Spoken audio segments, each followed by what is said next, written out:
دشمن نے گولہ باری میں اضافہ کر دیا۔ آپ مسلسل 5 دنوں اور 5 راتوں کے جاگ رہے تھے۔ آپ نے اپنے توپ خانے کو دشمن کی پوزیشن سے آگاہ کیا، ان سے اس کے بیشتر ٹینک تباہ کروا دیے۔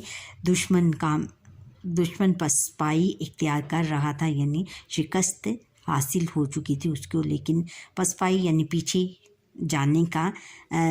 جانے کو لیے کہہ رہا تھا، لیکن پیچھے جانے کی سوچ رہا تھا۔ آپ مسلسل دشمن کا جائزہ لے رہے تھے کہ اس دوران میں دشمن فوج کی توپ کا ایک گولہ آپ کے سینے پر آ لگا، جس کی وجہ سے آپ شدید زخمی ہو گئے۔ زخموں کی تاب نہ لاتے ہوئے اپنی جان وطن پر قربان کر دی۔ دیکھا بچوں کس قدر بہادر اور بہادری سے انہوں نے اپنے وطن عزیز پر اپنی جان قربان کر دی، اور اس طرح کے بہادر سپوت ہوتے ہیں، صحیح معنوں میں بہادر سپوت، جن کو ہم ہیرو کہتے ہیں۔ اس لیے ہیرو ان لوگوں کو کہا جاتا ہے کہ جو کہ وطن کی خاطر اپنی جان کی پرواہ نہیں کرتے اور وطن کے لیے اپنی جان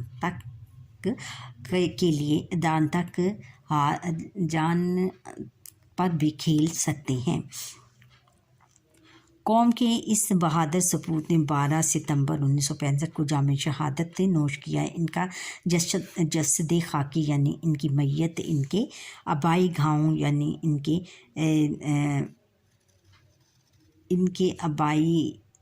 گاؤں یعنی ان کے جو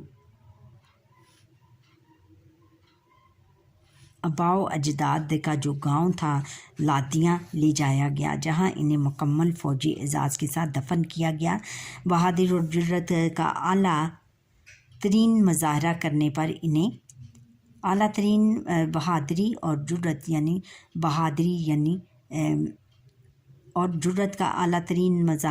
پر انہیں 12 ستمبر 1965 کو افواج پاکستان کے سب سے بڑے اعزاز نشان حیدر سے نوازا گیا۔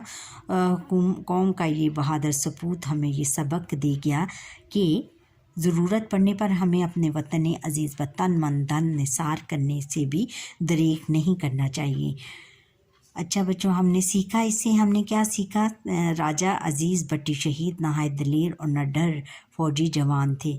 راجہ عزیز بٹی شہید نے ہمیں سکھایا کہ وطن عزیز کی حفاظت کے لیے ہمیں جان تک قربان کرنے سے بھی دریغ نہیں کرنا چاہیے، یعنی ہمیں اپنے وطن کو بچانے کے لیے ہمیں اپنی جان کا بھی نذرانہ جان قربان کر دینی چاہیے، اس سے ہمیں پیچھے نہیں ہٹنا چاہیے۔ اچھا بچوں، یہاں پر ہی ہمارے آج کا یہ لیسن آپ کی ریڈنگ ختم ہوئی۔ آپ نے اس سے سیکھا کہ ہمیں اپنے وطن کی حفاظت کے لیے کس طرح جو بہادر سپوت ہوتے ہیں اپنے وطن کی حفاظت کے لیے اپنی جان تک کا نذرانہ پیش کر دیتے ہیں، اور اپنی جان کی پرواہ کیے بغیر اس کی حفاظت کرتے ہیں اور اس پر آنچ نہیں آنے دیتے۔ دیکھا یہ جو میجر عزیز بٹی شہید نے کیسی جرأت اور بہادری سے اپنے ڈٹ کر دشمنوں کا مقابلہ کیا اور اپنے وطن کو بچا لیا، ہمیشہ کے لیے پاکستان کا جھنڈا اونچا رکھا اور اپنے وطن کی خاطر جان قربان کر دی۔ اسی طرح کے ان لوگوں کو ہمیں ہیرو کہنا چاہیے، صحیح معنوں میں یہ ہمارے نیشنل ہیرو ہیں، اور ان کو ہمیں ہر سال خراج عقیدت پیش کرنا چاہیے۔ اچھا بچوں، یہاں پر ہی ہمارے آج کے لیسن کا وقت ختم ہوا۔ آپ مجھے لائک سبسکرائب کریں اور بیل آئٹن پر کلک کریں، اور جو میرا لیسن فرسٹ ٹائم دیکھ رہے ہیں وہ سبسکرائب کریں اور میرے لیسن کو پورا دیکھا کریں، اس کو اسکپ مت کیا کریں۔ اللہ حافظ۔